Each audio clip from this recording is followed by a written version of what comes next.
हाँ भाइयों, 20 days pledge सुबह के 9 बज चुके हैं। ये मिथ है या फिर रियलिटी है? आज तक ऐसा कोई चैनल नहीं आया जिसने ये बोला हो कि 20 दिन में आपका हम पूरा सिलेबस कंप्लीट करा के देंगे। आपको क्या लगता है दिन भर बैठ के हम जो आपके कमेंट्स का रिप्लाई करते हैं हमारे लिए आसान होगा? नहीं। लेकिन अगर कुछ डिफरेंस लाना है खासकर हमारे भारत में, तो we can only bring the change when we are the change. और यही प्लेज लेके 20 डेज का आ गए हैं हम आपके सामने। सुबह के 9 बज चुके हैं जैसा मैंने बोला है। तो चलो शुरू करते हैं आज बिजनेस के पहले चैप्टर के साथ जो हम डिस्कस करने वाले हैं, जो कि है कंज्यूमर प्रोटेक्शन। पूरी मेंटालिटी के साथ खेला जाएगा। कैसे? केस स्टडीज डिस्कस करनी है। बहुत सारे कमेंट्स हैं, सर केस स्टडी समझाओ।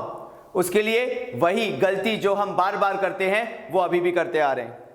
हम ये भूल जाते हैं कि सबसे पहला जो चैप्टर है, जो कि सबसे आसान है, वो है कंज्यूमर प्रोटेक्शन।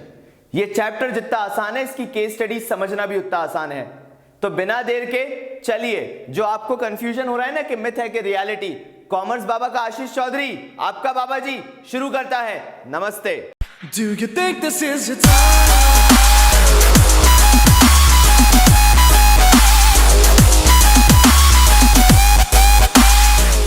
आज हमारा जो भारत है उसमें कंज्यूमर को प्रोटेक्ट करने की जरूरत क्यों पड़ी?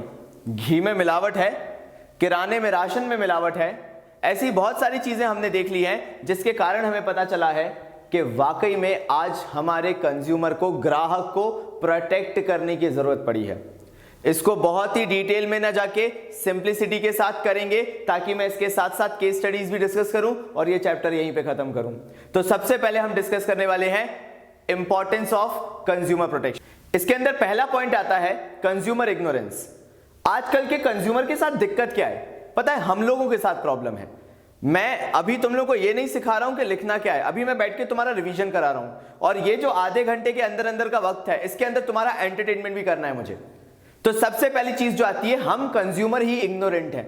And why we are ignorant? Because कभी कभार बिल नहीं मांगते हैं। हमारे घर के बगल में किराने की दुकान है और हम उसको एंजॉय करते हैं। हम अगर मॉल्स में जाते हैं तो शॉपिंग करते हैं, बिल लेते हैं, फाड़ के फेंक देते हैं। कौन ऐसा तुम में से है जो 3 महीने तक बिल संभाल के रखता है? कोई नहीं है। कंज्यूमर प्रोटेक्शन की अवेयरनेस जो है वो एकदम एज पे है। हमारे चौबे जी का कहना है, जो शिवांश चौबे, जिनको हमने आप इंट्रोड्यूस किया था अपने एक वीडियो में, मेरा ही स्टूडेंट है, उसका कहना है सर हम 3 महीने तक बचा के रखते हैं। कुछ लोग बचा के रखते भी हैं लेकिन हम नहीं रखते। That is the way consumers are ignorant. Consumers के साथ प्रॉब्लम यहीं से शुरू हो जाती है। दैट अगर वो कंज्यूमर राइट्स को समझने लगे तो बात ही अलग हो जाए। अगर आप किसी एक कंज्यूमर को किसी शॉपिंग मॉल में लड़ते देखते हो तो आप एकदम देख के निकल जाते हो। हमारे अंदर सिविल सेंस की बहुत कमी है। And that is the way consumers are ignorant. And that is the reason there is a need of consumer protection. ताकि अगर हमारे अंदर वो सेंस ना हो तो हमारे भारत के कानून में that there is a provision कि कंज्यूमर्स को प्रोटेक्ट किया जा सके। And that is why there is a need of consumer protection. ऐसा नहीं है जैसे अभी आपके माइंड में आ रहा होगा, नहीं सर हम तो ऐसे हैं जो आज अपने राइट्स जानते हैं, आज अपने अधिकार जानते हैं। अगर किसी रेस्टोरेंट में जाते हैं और हमें खाना पसंद नहीं आता है, हम शेफ को बुलाते हैं, बोल देते हैं नहीं पसंद आया, इसको रिप्लेस करके लेके आओ। तुम लोग यंग जनरेशन हो, तुम ही लोग तो चेंज लेके आ रहे हो। हमने बोला ना we should be the change. तभी तो कॉमर्स बाबा ने भी ऐसा प्लेज लिया, because we are also young generation, जो किसी और ने नहीं लिया। तो दूसरी चीज जो आती है वो ये है कि भारत का मार्केट, यानी भारत का ग्राहक, भारत का कंज्यूमर आज भी अनऑर्गेनाइज्ड है। तो सेकंड पॉइंट निकल के आया यहां पे, अनऑर्गेनाइज्ड कस्टमर बेस या अनऑर्गेनाइज्ड कंज्यूमर्स। कहीं पे कोई कंज्यूमर राइट्स के लिए लड़ रहा है तो कहीं कोई कंज्यूमर इग्नोरेंट है। कहीं पे भी एक प्रॉपर ट्यूनिंग नहीं बैठ रही है, जिसके कारण अगेन कंज्यूमर प्रोटेक्शन की जरूरत है कि अगर किसी की बात कोई नहीं सुनता है तो एटलीस्ट वो कोई केस फाइल कर सकता है। इसी के अंदर जो तीसरा पॉइंट आता है वो आता है वाइड स्प्रेड कंज्यूमर्स एक्सप्लॉयटेशन।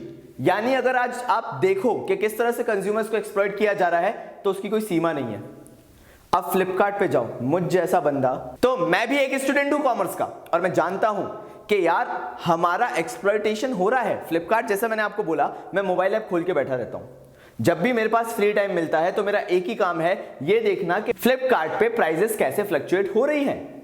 और जब मैं देखता हूं तो मुझे पता चलता है कि yes we are being exploited. वही चीज सेल में आके सस्ती मिलती है और कई बार वो चीज 30-40% बढ़ जाती है आफ्टर सेल्स, और कंज्यूमर कई बार मजबूरी में खरीदता भी है।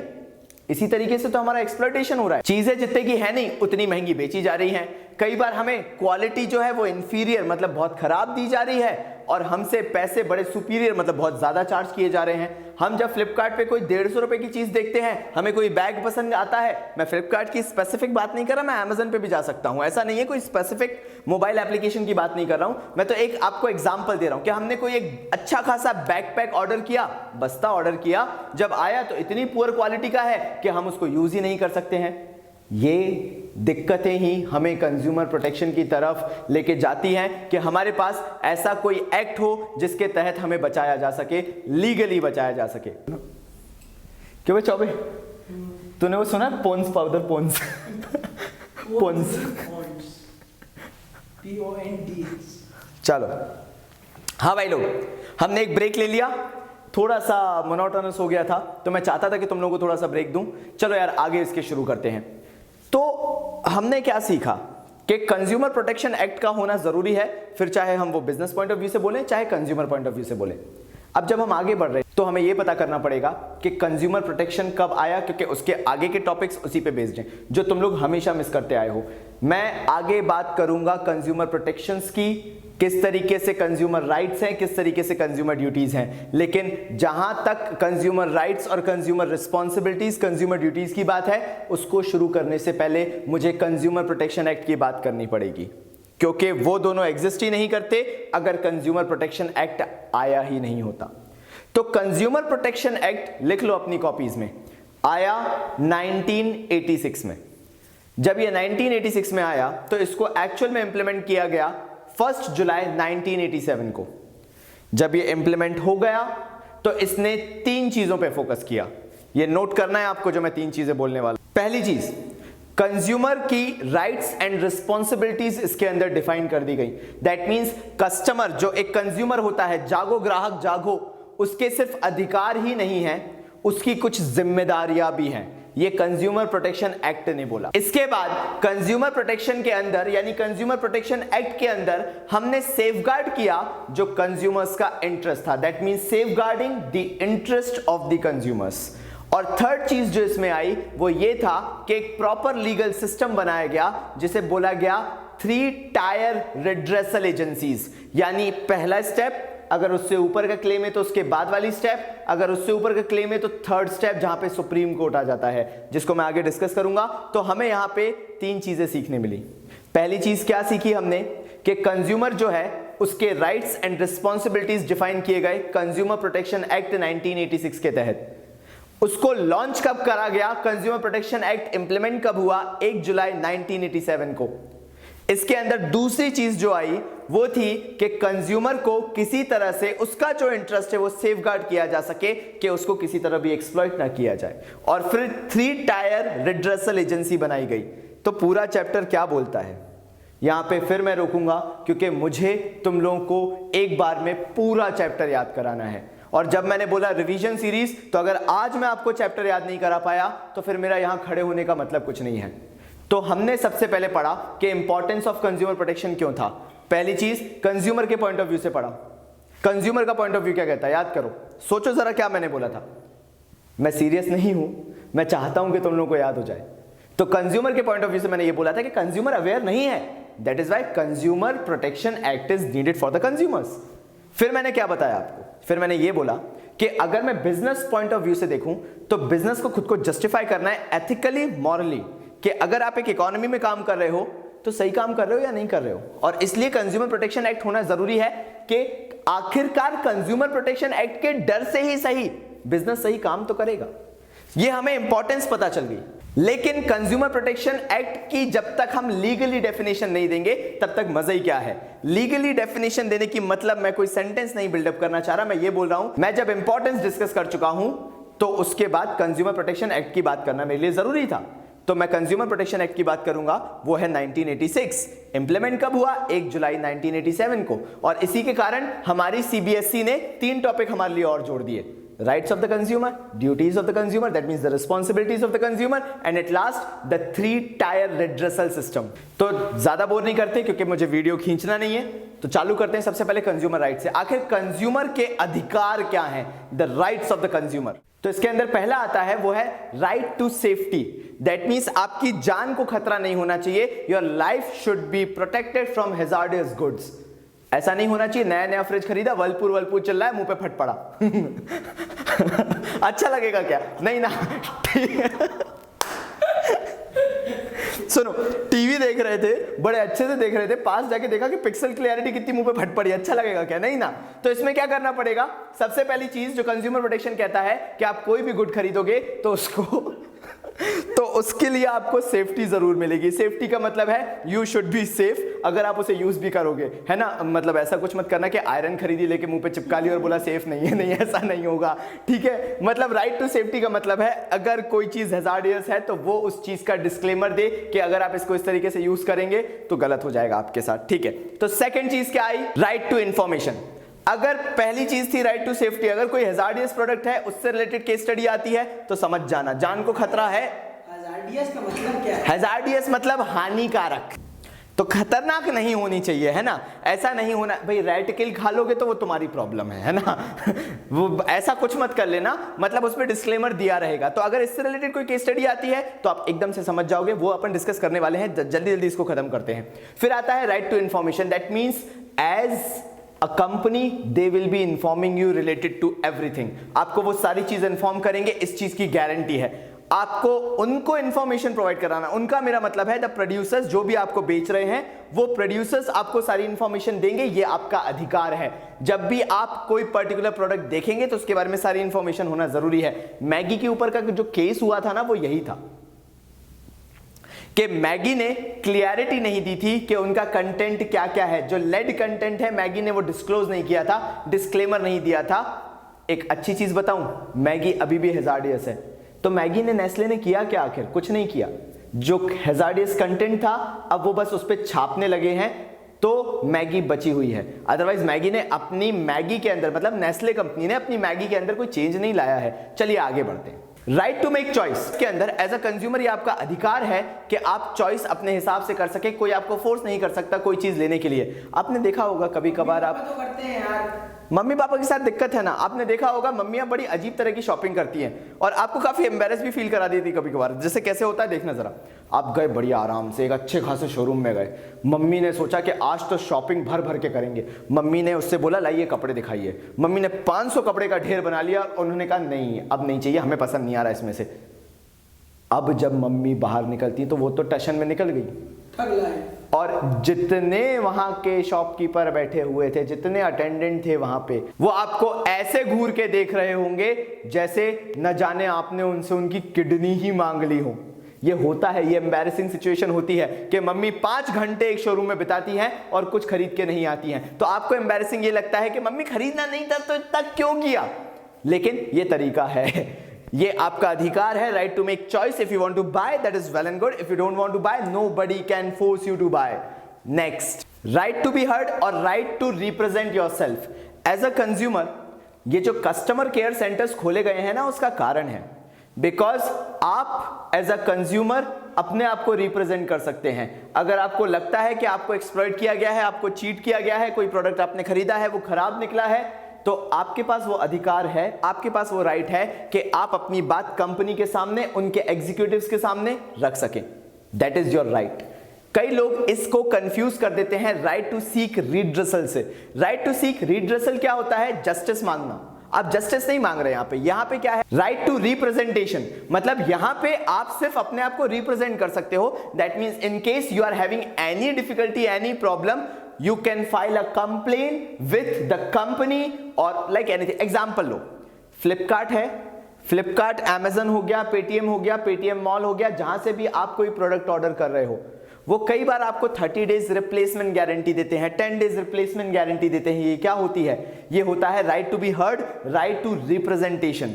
मतलब अगर आपको लगता है कि आपके साथ कोई फ्रॉड हुआ है, कोई चीटिंग हुई है, आपको प्रोडक्ट डिफेक्टिव दे दिया गया है, तो इस केस में ये जो कंपनीज हैं, जो फ्लिपकार्ट जैसी बड़ी बड़ी फर्म्स हो गई, कंपनीज हो गई हैं, ये आपको राइट टू बी हर्ड मतलब जो राइट है वो देती है राइट टू रिप्रेजेंटेशन देती है कि आप हमें बताइए, अगर आपको ऐसा लगता है तो हम आपकी बात सुनेंगे और अगर कुछ गलत हुआ है तो हम उस चीज को बिल्कुल संभालेंगे और उस चीज को सही करके देंगे। That is known as right to representation. आपने अपने आप को रिप्रेजेंट किया, मेरे साथ गलत हुआ है, फ्लिपकार्ट ने रिप्लेसमेंट दे दिया आपको, that is known as right to representation. तो फिर राइट टू सीक रिड्रेसल क्या है?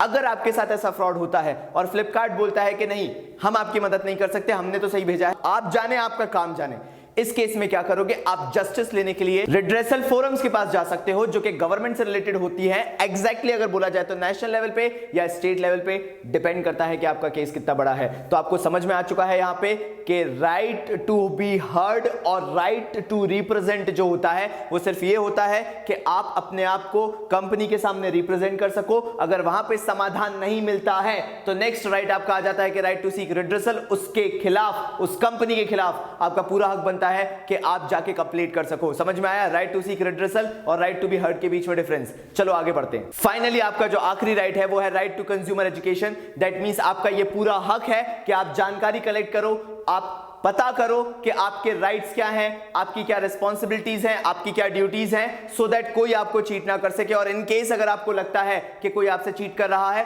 तो आप इमीडिएटली उसकी तरफ सीधे सीधे कोई ना कोई एक्शन ले सको। कंज्यूमर राइट्स मैंने बहुत अच्छे से करा दिए हैं, दिमाग में भर जाने चाहिए। चलो आराम से एक बार रेस्ट ले लो, कोई दिक्कत नहीं है, बढ़िया। फिर से मुझे पॉज करो, जल्दी से एंजॉय करके आओ। मैंने क्या कहा भाई? सेलिब्रेट करना जरूरी है। तो आओ 5 मिनट का सेलिब्रेशन करके, तब तक मैं वापस आपसे मिलता हूं। तब तक के लिए बिरयानी लाओ यार, बिरयानी। आ जाओ। हाँ भाई, तो चालू किया जाए क्या? किस तरीके से अब हमें आगे करना है? हम कर चुके हैं तैयारी। किसने किया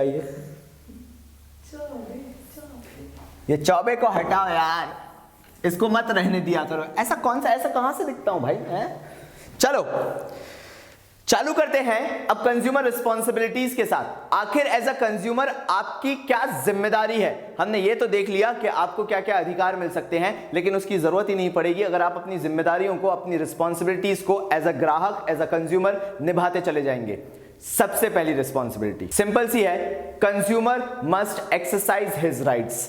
अगर आपके अधिकार हैं और अगर आपको लगता है कि आपको एक्सप्लॉइट किया गया है तो कभी भी उस चीज से पीछे ना हटें। आपको पता है क्या लगता है? एक नया फोन खरीद लिया, अगर उसमें कोई परेशानी आ गई तो आपका दिमाग खराब हो जाता है। तो जो मैं बात कर रहा था वो ये था, consumer must exercise his rights. Consumer को अपने राइट्स एक्सरसाइज करना आना चाहिए। अगर आप एक कंज्यूमर हैं तो एज अ कंज्यूमर आपकी ये जिम्मेदारी बनती है कि अगर कभी भी आपको किसी भी तरह से एक्सप्लॉइट किया जाए तो आप बीड़ा उठाएं कि उस राइट को जो आपके पास अवेलेबल है उसको कभी ना कभी आप एक्सरसाइज करेंगे। क्योंकि अगर आप ऐसा नहीं करते हैं तो आप अपने साथ गलत कर रहे हैं और बाकी कंज्यूमर्स के साथ भी गलत कर रहे हैं। क्योंकि जैसे मैंने आपसे बोला है कि आप यंग जनरेशन है, आप इनिशिएटिव नहीं लोगे तो कौन लेगा?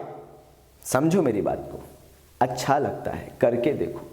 रक्तदान नहीं है फिर भी करके देखो, ठीक है? अरे भाई क्या हो गया इस शहर को? भाई तो मुकेश को यार क्या करके रहोगे? भाई हमारा मुकेश यहाँ पे फेवरेट है क्योंकि हमें पता चलता रहता है कि हमें क्या नहीं करना है। तो नेक्स्ट आता है कि कॉशियस कंज्यूमर। आपको राइट एक्सरसाइज करने की जरूरत ही नहीं पड़ेगी अगर आप ये रिस्पॉन्सिबिलिटी उठा लेते हो कि आप कॉशियस हो। मैं आपको एक जगह की बात बता रहा हूं जहां पे सब्जी भाजी मिलती है, एसी रूम्स में रखी हुई, डैश फ्रेश। अब आप समझ जाओ कि कौन सा फ्रेश पे सब्जियां मिलती थी। वहां पे यार मैनेजर जो था ना वो मेरा दोस्त था। जब मैं उससे बात करता था तो वो मुझे बताता था यार कि हम यहाँ सब्जियों को फ्रेश रखने के लिए उसमें इंजेक्शंस लगाते हैं। मैं एकदम से सदमे में चला गया था कि भाई ऐसा क्यों करते हो यार? तो बोलते हैं क्या करें, प्रॉफिट मार्जिन ही नहीं है तो कुछ इस तरह की चीजें करनी पड़ती हैं। तो जब मैं बात कर रहा हूं आपसे कि कॉशियस कंज्यूमर, तो कॉशियस का मतलब होता है कि आप अलर्ट रहें। आप पहले से ही पता रखें कि कौन आपके साथ धोखा कर सकता है, किस तरह से आपके साथ धोखा हो सकता है, किस तरीके से चीजें गलत हो सकती हैं। और अगर आप कॉशियस रहेंगे तो आपके साथ कभी गलत नहीं होगा। इसके लिए सबसे बेस्ट एग्जांपल है आपके माताजी पिताजी। अगर आप उनको देखें तो हमेशा वो बार्गेनिंग करते हैं, जो कि सही है। आप बड़े हीरो हीरोइन बनते हैं कभी कभार और शोरूम्स में जाके बार्गेनिंग नहीं करते। लेकिन मैं एक बात बताता हूं, अगर आप शोरूम से बार्गेनिंग करेंगे तो yes, it is a possibility. Bargaining is a possibility when it comes to showrooms. I'm talking something big, but yes, that is possible. मैं भी कर चुका हूं। क्यों? क्योंकि मेरे अंदर वो टेक्निक है। मैं कॉमर्स वाला बंदा हूं, आप भी कॉमर्स वाले हो, करके देखो, एक बार नहीं, दो बार नहीं, तीन बार नहीं, बेशरम बन जाओ, सक्सेस मिलेगी। बार्गेनिंग कभी मत छोड़ना, वो चीज अच्छी चीज है, हमारे अंदर तो है। फॉरेन में हम रहते नहीं हैं, देहाती हैं, हम तो करेंगे बार्गेनिंग। चलिए नेक्स्ट आते हैं। Filing complaints for the redressal for genuine grievances. That means अगर आप कंप्लेंट फाइल करते हैं तो अपने इंटेंशंस बहुत ही जेन्युइन रखिए, बहुत ही फेयर रखिए, बहुत ही जस्ट रखिए। दैट मींस अगर कोई भी कंप्लेंट आपकी तरफ से जा रही है किसी भी कंज्यूमर फोरम में, तो वो कंप्लेंट फेक नहीं होना चाहिए, तभी ये पूरा सिस्टम जो है कंज्यूमर प्रोटेक्शन का वर्क करेगा। Try to be an educated consumer. क्यों? क्योंकि अगर आप एक एजुकेटेड कंज्यूमर की तरह बिहेव नहीं करेंगे और हर बार इस सिस्टम का फायदा उठाने की कोशिश करेंगे, तो ये सिस्टम कंज्यूमर प्रोटेक्शन का कभी वर्क नहीं करेगा। एंड सिंपली इसलिए बोला गया कि अगर आप एक कंज्यूमर हैं तो ये आपकी जिम्मेदारी है कि whenever you are filing any complaint, that complaint should always be genuine. ये चीज याद रख लो। नेक्स्ट पॉइंट पे आते हैं। Consumer must be quality conscious. ऐसा नहीं है 50 रुपए का मार्केट से कच्चा उठा लाया, वो बोले नाड़ा टूट गया तो भाई ऐसा होगा। इसलिए बोलते हैं कि जब भी खरीदो प्रोडक्ट ब्रांडेड खरीदो। मैं ये नहीं बोला हर बार जाके रीबॉक का लो, एडिडास का लो, पूमा का लो, नहीं, जरूरी नहीं है।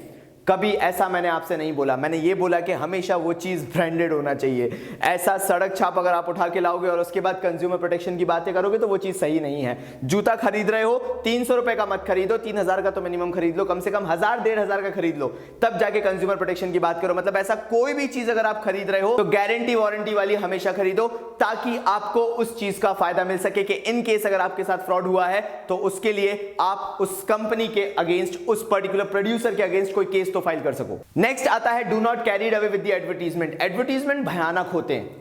कई बार तो ऐसे ऐसे एडवर्टीजमेंट्स आ जाते हैं जिन्हें हमें देख के लगता है कि ये ही पूरे भारत में रेवोल्यूशन लेके आएंगे। जैसे पतंजलि बिस्किट से लेके हर कुछ आज के टाइम में पतंजलि का आ चुका है, और हमारे माँ बाप तो ऑब्सेस्ड हो गए घर में। भैया मैं तो जब घर पहुंचता हूं मुझे हर दूसरी चीज पतंजलि की दिखती है। पतंजलि का साबुन है, पतंजलि के कॉर्नफ्लेक्स हैं, पतंजलि का भगवान जाने चॉकलेट तक पतंजलि की है भाई यार।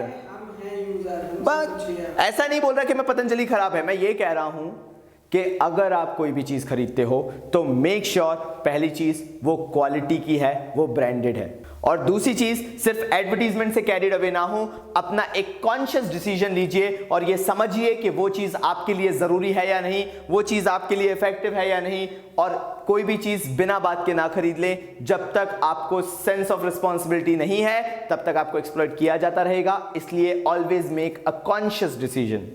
बाबा जी एक डाउट है। जी सर।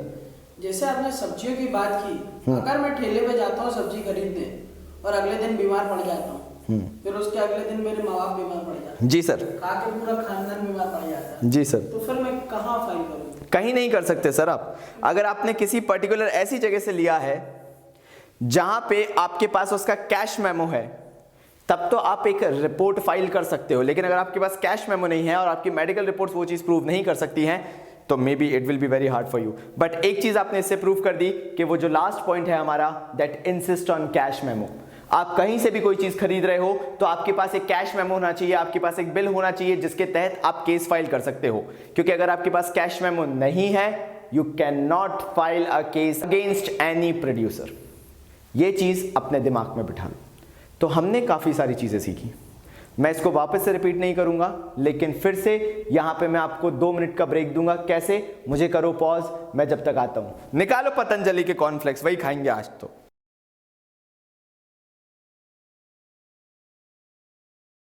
तो भाई लोग, हम शुरू करने से पहले अपना नेक्स्ट टॉपिक जो क्या है, राइट टू सीक रिड्रेसल, मतलब कहां कहां हमें जस्टिस मिल सकता है, उससे पहले हमें क्या देखने की जरूरत है कि आखिर कौन से ऐसे मार्क हैं जो हमें रिमेंबर करना है जिसके तहत केस स्टडी बन सकती है। मैंने क्या बोला? रिवीजन सीरीज है, हर वो चीज करेंगे जो कि पूछी जा सकती है। पहला हो गया ISI यानी इंडियन स्टैंडर्ड इंस्टीट्यूट, ये कंज्यूमर ड्यूरेबल इलेक्ट्रॉनिक आइटम्स जो होते हैं उसमें डील करता है। देन आता है एगमार्क जो कि है एग्रीकल्चर मार्केटिंग, उसके बाद आता है BIS हॉलमार्क जो कि गोल्ड ज्वेलरी पे होता है, ब्यूरो ऑफ इंडियन स्टैंडर्ड्स इसका फुल फॉर्म होता है। देन आता है वूल मार्क जो आप 100% प्योर वूल चीजें लेते हैं उसके ऊपर ये होता है, और लास्ट होता है इको मार्क अगर कोई एनवायरमेंटल फ्रेंडली प्रोडक्ट है तो।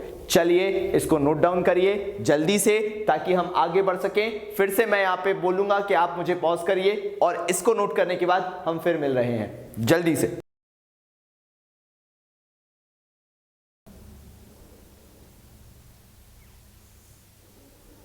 हो गए बाबा जी प्रकट? आ गए अपने नेक्स्ट टॉपिक पे। यहां पे मैं आपको समझाऊंगा और फिर आपसे बोलूंगा पॉज करने के लिए, और आप ये पूरा फ्लो चार्ट उतारोगे। अभी तक कुछ क्यों नहीं लिखवाया, सिर्फ थोड़े बहुत में क्यों बता दिया?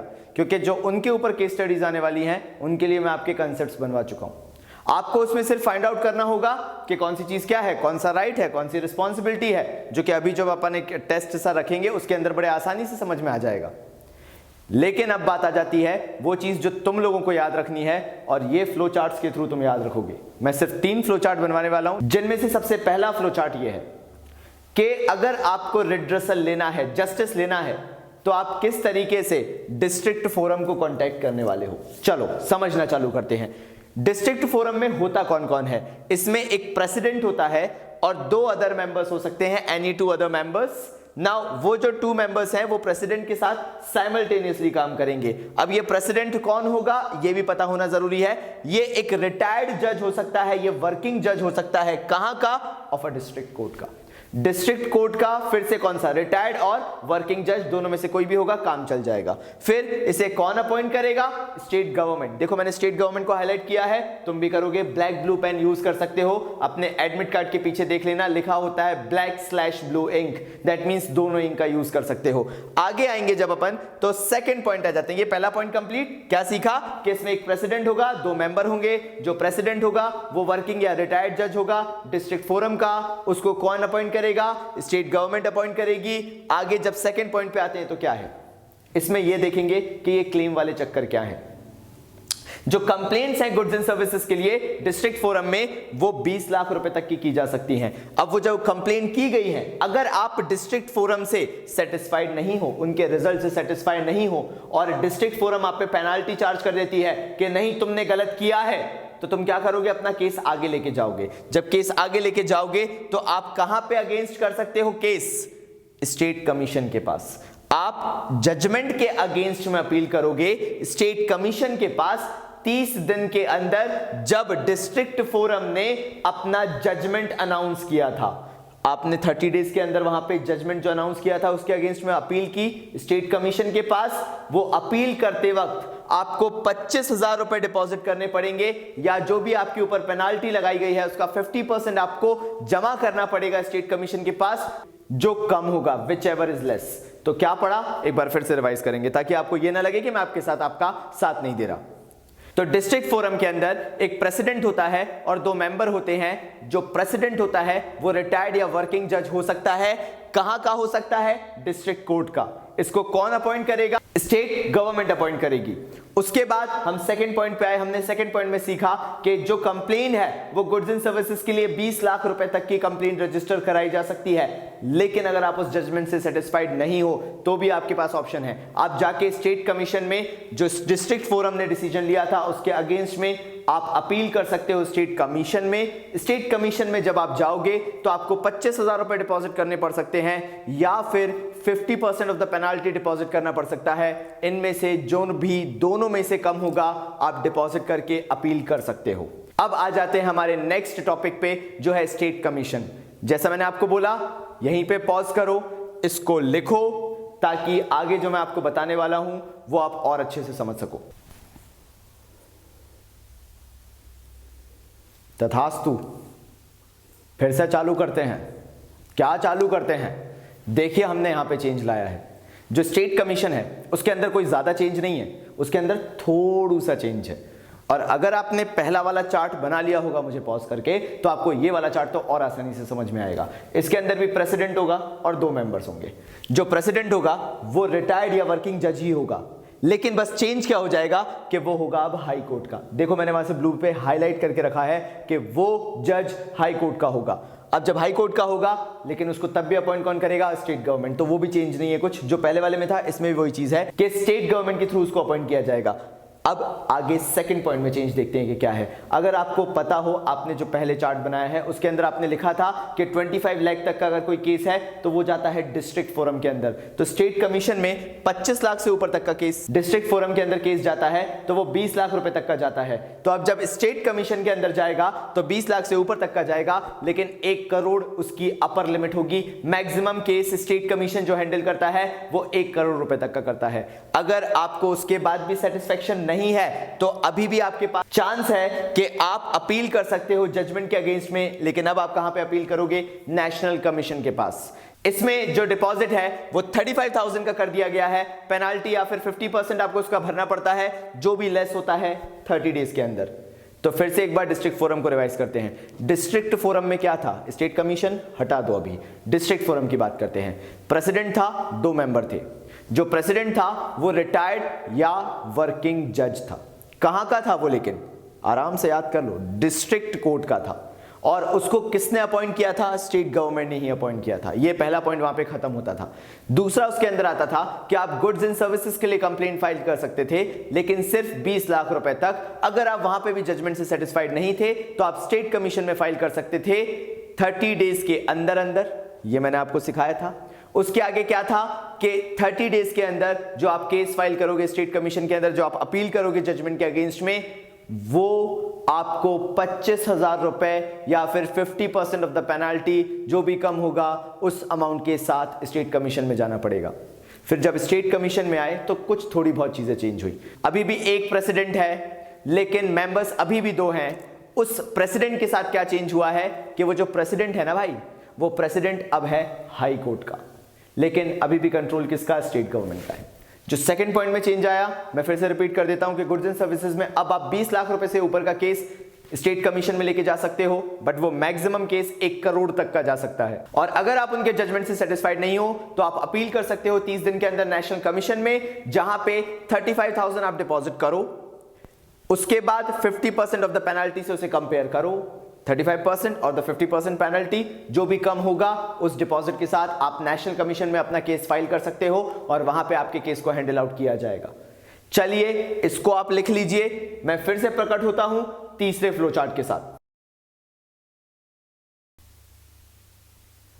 आ गए हम अपने फाइनल फ्लो चार्ट पे, जो आपको याद रखना है, जो कि नेशनल कमीशन से रिलेटेड है। ये काफी इजी है और आपको काफी आसानी से याद भी रहेगा। ये अकेला ऐसा नेशनल कमीशन जो है वो अकेला ऐसा है जिसके अंदर एक प्रेसिडेंट और 4 मेंबर्स होते हैं। इन 4 मेंबर्स में से एक को वुमेन होना जरूरी है।